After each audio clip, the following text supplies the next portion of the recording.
Friend, good morning, Radhe Radhe. তোমরা সবাই কেমন আছো? আশা করছি ভালো আছো। আমিও খুব ভালো আছি। তো দেখো, আজকে সকাল সকাল ঘুম থেকে উঠে গেছি। উঠে আমার মাম্মামকে করে নিয়েছি রেডি, আর আমিও রেডি হয়ে গেছি, আর আমার বড় রেডি হয়ে গেছে। তো হঠাৎ এত সকাল সকাল ঘুম থেকে ওঠার কারণটা কি অবশ্যই তোমাদেরকে দেখাবো। কারণ একটাই যে আমরা এখন ঘুরতে যাবো। তোমরা তো জানো, অনেকে আমার এর আগে যতবার ব্লগ দেখেছো আমি যখনই ঘুরতে যাই সকাল সকালই যাই। কারণ হচ্ছে সকালবেলাটা বেশ ঠান্ডা ঠান্ডা থাকে, তো সেই সময় ঘুরতে গেলে একটু সুবিধা হয়। মানে ট্রেন বাসের ব্যাপার থাকলে তো সকালে অবশ্যই যাওয়া উচিত, নাহলে ছোটো বাচ্চা থাকলে তো বেশি কষ্ট বাচ্চাদেরই। আর আমরা যেখানে ঘুরতে এসেছি, কারণ হচ্ছে ওই জায়গাটা অনেকটাই দূর, 3 ঘন্টার রাস্তা। তাই ভাবলাম, এবার দেখো ট্রেন বাসের ব্যাপার, একটু তো এদিক ওদিক টাইম হতেও পারে আগে গেলাম বা হতে পারে দেরি হয়ে গেল। তাই জন্য দেখো তাড়াতাড়ি চেষ্টা করলাম যে উঠে বেরিয়ে যাওয়ার, কিন্তু তাও একটু দেরি হয়ে গেছে। প্রথম ট্রেনটা ধরতে পারলে একটু বেশি ভালো হতো।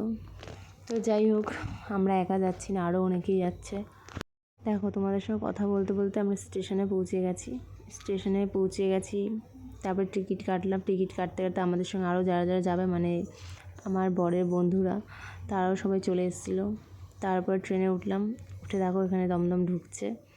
দমদম না শিয়ালদা ঢুকছে। এই যে শিয়ালদা ঢুকছে। তো শিয়ালদায় প্রায় পৌঁছে এসেছি। এখান থেকে আবার আমাদেরকে ট্রেন চেঞ্জ করতে হবে, তো অনেকটা রাস্তা যেতে হতো। তাই ভাবলাম যে দেখো, ট্রেন চেঞ্জ করে তারপরে 3 ঘন্টা। তারপর তো ধরো আমাদের এদিক থেকে আবার শিয়ালদা অবধি যেতে ধরো 5 মিনিট না, ধরো 15 মিনিটই ধরো। তো অনেকটা সময় লাগে। ওই জন্য ভাবলাম যে একটু তাড়াতাড়ি বেরোই, আর ভোরবেলা বেরোলে একটু সুবিধাই হয় বাচ্চা নিয়ে। তো দেখো, আমরা ট্রেন থেকে নেমে গেছি ফাইনালি। আশা করি তোমরা বুঝতে পারছো আমরা কোথায় এসেছি। কৃষ্ণনগরে এসেছি। আমরা যাচ্ছি মায়াপুর। আমার মায়াপুরে অনেক দিনের ইচ্ছে, আমি এটা ফার্স্ট টাইম যাচ্ছি। এত বড় হয়ে গেছে, আমি আজ পর্যন্ত মায়াপুর যাইনি। তো এটা আমার লাইফের ফার্স্ট টাইম মায়াপুর। আমি খুব হ্যাপি ছিলাম আজকে। এটা আমার একটা শুধু একটাই ইচ্ছে, যে আমি কখন মন্দিরে যাব, গিয়ে দর্শন পাবো আমার সন্তানের, যাকে আমি আমার ছেলে মনে করি, গোপাল। তো আমি সেটাই অপেক্ষা করছিলাম যে কখন ওর দর্শন পাবো, কখন যাব। আর ভালো লাগছিল না।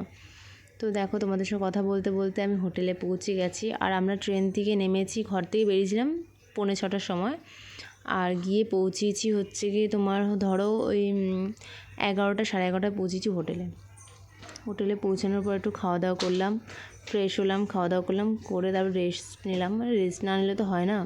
কিছুক্ষণ রেস্ট নিয়ে তারপরে আমরা ভাবলাম যে তারপর ঘুরতে যাবো। দেখো কী কী খাবার দিয়েছে। দেখো এখানে আছে আলু পটলের তরকারি আছে, মাছ আছে, ডাল আছে, আর বটবটি আলু ভাজা আছে, আর সাথে আছে হচ্ছে গিয়ে আরেকটা যেন কী দিয়েছিল, মনে পড়ছে না আমার ঠিক।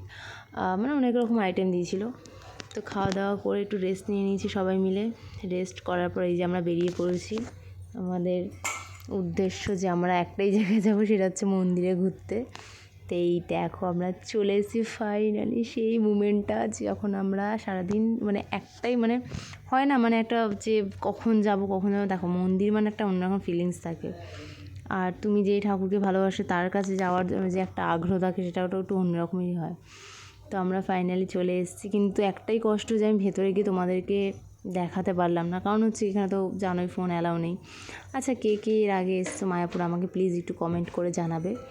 আমার কিন্তু লাইফে এটা ফার্স্ট টাইম মায়াপুর। তো আমি খুব হ্যাপি ছিলাম আজকেটা। আর এখানে দেখো কি সুন্দর লাগছে। দেখো, আমি এদেরকে দেখছি আর ভাবছিলাম যে আমরা জীবনে কিছুই করতে পারলাম না, এরা কত পুণ্য কামিয়ে নিল, আর আমরা শুধু ঘর সংসার আর মাছ মাংস নিয়েই পড়ে থাকলাম। জীবনে এরা কত এগিয়ে গেল, তাই না? তো যাই হোক, সব বাদ দাও, আর কি করা যাবে। এর নামে জীবন, এটার নামে সংসার। তো ফাইনালি দেখো, আমরা মন্দিরে ঢুকে আমরা যখন ঢুকেছি প্রায় সন্ধে লেগে গেছে, দেখতেই পাচ্ছ। তেমন একটা রোদ বা তেমন কোনো ইসে নেই। তো ঠান্ডায় ভালোই লাগছিলো ঘুরতে। একটু ফটো তুললাম, আর কয়েকটা শর্ট ভিডিও বানিয়েছি। তো মন্দিরে ঢুকে আমরা সন্ধ্যা আরতি দেখে নিলাম। দেখে এবার বেরিয়ে এসেছি বাইরে। এবার আমার চা তো খেতেই হবে, চা খাওয়ার টাইম হয়ে গেছে, ওভার হয়ে গেছে বলতে পারো। 8:45 মতন বাজে, সন্ধ্যা আরতি দেখে বেরোলাম। তো যাই হোক, আজকের ব্লগটা কেমন লাগলো অবশ্যই জানিও কমেন্টে। আর নেক্সট ব্লগ খুব তাড়াতাড়ি দেবো। জানি ব্লগগুলো একটু দেরি করে আসবে, বাট কিছু করার নেই। আই এম খুব টায়ার্ড। দেখো আমি তো খুব টায়ার্ড হয়ে গেছি, কিছু করার নেই, ঘুরতে এলে একটু ওরকম হবে। তো চলো টাটা, রাধে রাধে।